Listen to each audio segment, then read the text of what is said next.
Welcome back, ladies and gentlemen, and we're joined here tonight in the studio by Dr. Hafez Salmawy, Professor of the Energy Engineering at Daiily University and also former head of the Electricity Regulatory Authority. Dr. Salmawy, thank you very much for joining us. It's a pleasure to be here. It's a pleasure. The pleasure is ours. Dr. Salmawy, now, when we talk about the electricity sector, it seems that it has been a journey, a remarkable journey for 9 years now, since we were suffering in Egypt from power outages. Up until now, we are exporting electricity and we have a surplus in electricity. Before we start delving into the details of it, can you give us an overview of how this sort of transformation took place in Egypt? Yes, as you said, it's a successful journey. Actually, if we remember back in 2012, 13, even 14, we have a shortage which has reached 6,000 megawatt. And 6,000 megawatt, just I need to imagine, it's 20% of our demand almost at that time. 20% means that we need to have a rotating cutoff for electricity for different customers. So every part of a customer take his share of this cutoff. Which also have a serious impact on investment, because for sure you couldn't attract any investment unless you have sufficient energy supply. This shortage has created or developed due to several reasons. One of them, during the revolution, we almost stopped offering any new concession for gas or petroleum.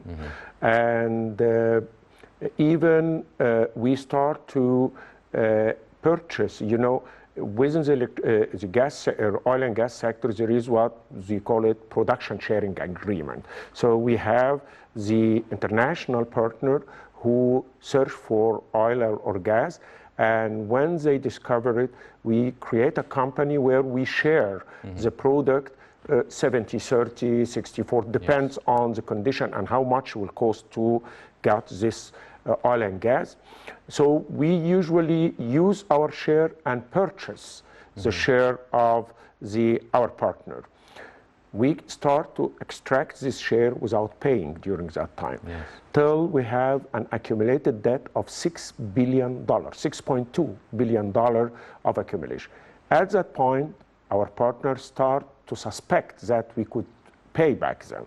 So they start to have less payment for investment and for sure or even maintenance for the oil fields, oil and gas fields. So the production start to drop. So when before in 2010, 2011 was producing 6 billion cubic feet of gas. By 2014, we went down to 4. So from 6 to 4. This reflected directly on the electricity sector, because electricity sector consume 60% of all gas which is being produced. So this is make a shortage. Secondly, we have several projects for electricity sector which was planned to get online on 2012, 13 and 14. But because the turmoil which was at that time, this project has been delayed. So it hasn't came online as it has been planned. So a gap has started to be created. Also because there was no tariff reform even at that time, so there was no enough revenues to the electricity sector. And even during that time, electricity theft has been increased, so practically not all what you produce you collect money back for. So it ends that the revenues was not enough even just to conduct necessary operation and maintenance. So this create a very big problem. You have a shortage in fuel supply, you have shortage in capacity, you have a shortage in money. So the state, when start to recover this problem, practically work on these three main reasons.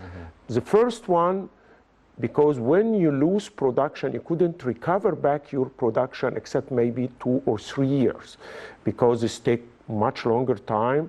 And also we haven't added to our reserve where we stopped, as I mentioned, offering concessions.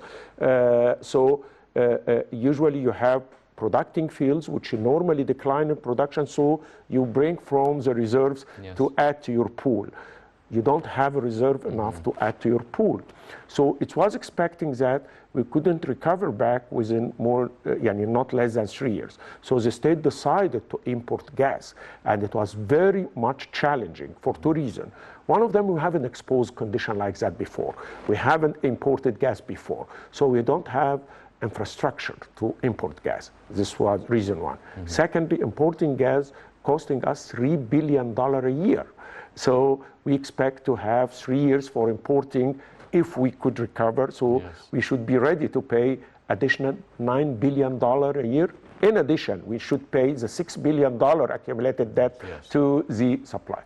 So the state went through, we built infrastructure just in 6 months and contracted gas supply from different countries, from Algeria, from Russia at the time, liquefied natural gas. And a specific harbor or port was built in Sokhna to import that, and we rented what you call it FRCU, floating regasification units.